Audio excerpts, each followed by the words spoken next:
Have you ever really stopped to think about how you actually learn things? Because it's not just about what happens in a classroom, right? We're actually learning all the time, kind of moving between these three different but connected worlds. So let's dive in and see what they are. Seriously, just for a second, think about it. What's the last new thing you learned? Could be anything. A new word, some random fact you heard, a new skill, maybe even something you realized about yourself. Got it? Okay, cool. Just hang on to that thought for a minute. So was that thing you thought of something you read? Maybe out of a textbook or some super detailed article? Yeah, that's the kind of learning most of us are trained to think of as, real learning. Or hey, maybe a friend showed you the ropes on something, like how to cook a new recipe, or a trick in a video game. Or maybe they just explained something in a way that finally made sense. Or maybe it was just a complete accident. Something you just kind of soaked up from the world around you without even trying to.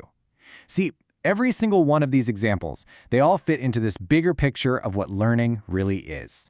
Because at its core, that's all education really is. It's a process of change. It doesn't matter if it's from a book, from a friend, or totally by accident. Any experience that shapes how you think or feel or act, that's education. It's so much more than just school. It's about transformation. And that transformation, it happens in three really important worlds. Okay, so let's start with the one we all know, right? The first world, the classroom. This is what we call formal education. The world of schools, degrees, fancy curriculums, all that stuff. You can just think of it as learning by the book. It's super structured, totally intentional, and really systematic. We're talking schools, universities, professional certifications, basically the well-defined path that's kind of laid out for us. And if you look at the DNA of this world, it's all about having a plan. There's a particular end goal, right? Like getting a degree.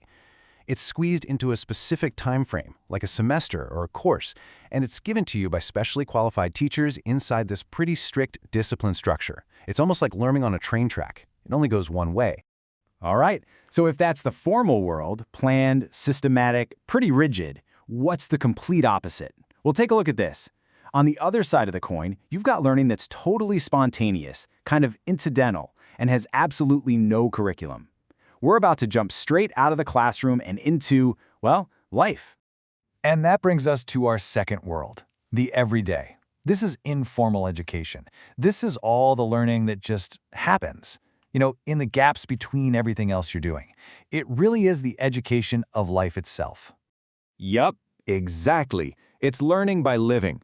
This has nothing to do with sitting down to study. It's the stuff you absorb from a casual conversation, the little skills you pick up just by watching someone cook, or the wisdom you get just by, living your life day to day.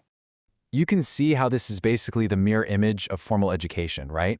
It's totally incidental, totally spontaneous. There are no special teachers, no curriculum to follow. And the most important thing to get here is that it's a lifelong process. It starts the second we're born, and it honestly never, ever stops. Okay, so we've got the super rigid structure of the classroom, and then we've got the total wild freedom of everyday life. But what about that gray area in between? Well, that brings us to our third world, the workshop. This is non-formal education. And this one is all about learning with a purpose. It really does kind of blend the best of both worlds. It's intentional and it has structure, but it happens way outside the traditional school system. And what's so cool about this type of learning is that it's conscious, it's deliberate, you actively choose to do it. It's usually organized for a pretty specific group of people who all have the same goal.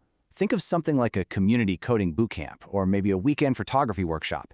It's systematic, for sure, but it's also flexible and designed to meet the actual needs of the people learning. Okay, let's pull this all together and look at them side by side. The differences are pretty clear, right? You've got formal, rigid, systematic, and it's all about getting that degree. Then there's informal, completely spontaneous, totally incidental, like learning a new recipe from a friend. And finally, non-formal, that awesome middle ground. It's flexible but organized, and it's built for a specific goal, like that weekend coding bootcamp. So, what's the big takeaway here? What does all this mean for you? We've walked through these three seemingly separate worlds, but the real magic, the real trick, is when you start to see them as part of one single learning universe, your learning universe. Because here's the most important part to remember. These worlds, formal, informal, and non-formal, they aren't separate boxes. It's not like we live in just one of them at any given time. No, they're constantly overlapping. They're always feeding into each other. Think about it. Something you learn in a formal class might have been sparked by a totally informal chat you had with someone, or a non-formal workshop could give you skills that you turn around and use in your formal career. It's all part of this one big lifelong journey. So as you go about your week, just try to notice these three worlds in action. Seriously, just recognizing them can make you so much more intentional about how you grow. So you've got the map now, and I'll just leave you with this one question. Which world are you going to explore next?